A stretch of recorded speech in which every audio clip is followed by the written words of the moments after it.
Hello guys, हमें bike गुरु में आपका स्वागत है। तो फ्रेंड्स, आज हम इस टॉपिक पर बात करेंगे कि जब भी हम क्लच प्लेट चेंज करवाते हैं या हमारी क्लच प्लेट पुरानी हो जाती है तो उस टाइम पर क्या होता है कि जब हम गियर चेंज करते हैं तो खटक खटक से आवाज़ आती है और गियर बहुत हार्ड लगते हैं और हार्ड निकलते हैं, बहुत ज़्यादा हार्ड निकलते हैं। तो ये किस कारण होता है?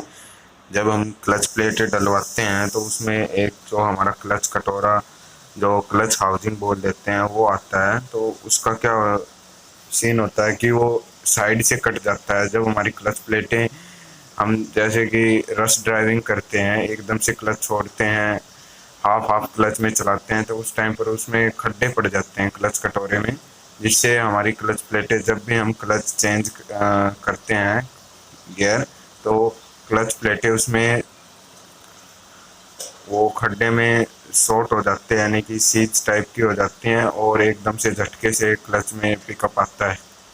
तो हम जैसे ही क्लच दबा के गियर चेंज करते हैं और बाइक को भगाते हैं तो कुछ टाइम तक बाइक ऐसे आवाज़ करती है कि जैसे गियर उसमें शिफ्ट हुआ ही नहीं और फिर झटके से पिकअप आता है। तो वो किस कारण होता है?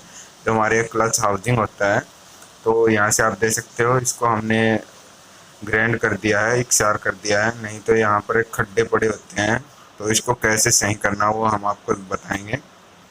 तो फ्रेंड्स, जब भी आप क्लच प्लेट डलवाएं तो जो आपका क्लच हाउसिंग होता है कटोरा, उसको साइड से ध्यान से चेक करें कि इसमें खड्डे तो नहीं पड़ गए। खड्डे पड़ गए तो ज़्यादा पड़े हैं तो इसको चेंज करवाएं, नहीं तो आप नॉर्मली आप इसको ग्राइंड करवा के, ग्राइंडर से घिसवा के भी इसको सेट करवा सकते हो।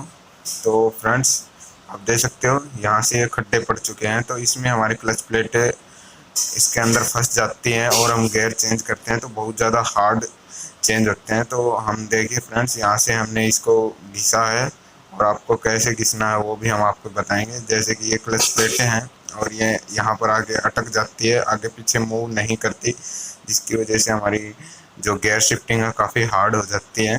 तो इसका ध्यान रखें, कभी भी क्लच प्लेटें चेंज करवाएं, इसका ध्यान रखें कि इसको साफ़ करवाना। अगर ज़्यादा हार्डली इसमें खड्डे पड़े हैं तो इसको चेंज करवाएं, या इसमें जैसे कि आप देख सकते हो प्ले आ जाती है क्लच हाउसिंग में गरारी, और इसमें एल्यूमिनियम के पार्ट होता है जिसमें हमारे क्लच प्लेट सेट सेट होते हैं।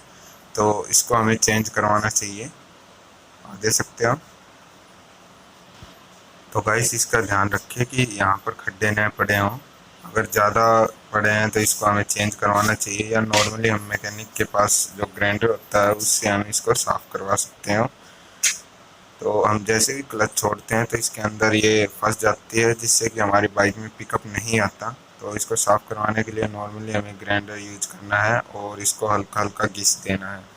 घिसने की वजह से ये एकदम क्लीन हो जाएगा। और जैसे ही हम क्लच प्लेट इसमें सेट करेंगे और इसमें पिकअप चेक करेंगे तो काफ़ी हार्ड तगड़ा पिकअप आएगा। तो क्लच प्लेट चेंज करवाते समय इन बातों का खास ध्यान रखना चाहिए, नहीं तो क्या होगा कि आप जैसे ही क्लच प्लेट चेंज करवाएंगे और आप ऐसे ही इसको क्लच कटोरे को इसमें रहने देंगे तो क्या होगा, आप क्लच चेंज करेंगे क्लच गेयर से गियर, तो गियर काफ़ी हार्ड लगेंगे और जो फर्स्ट वाला गियर है वो कभी न्यूट्रल होगा ही नहीं, बहुत ज़्यादा बाइक में दिक्कत करेगा।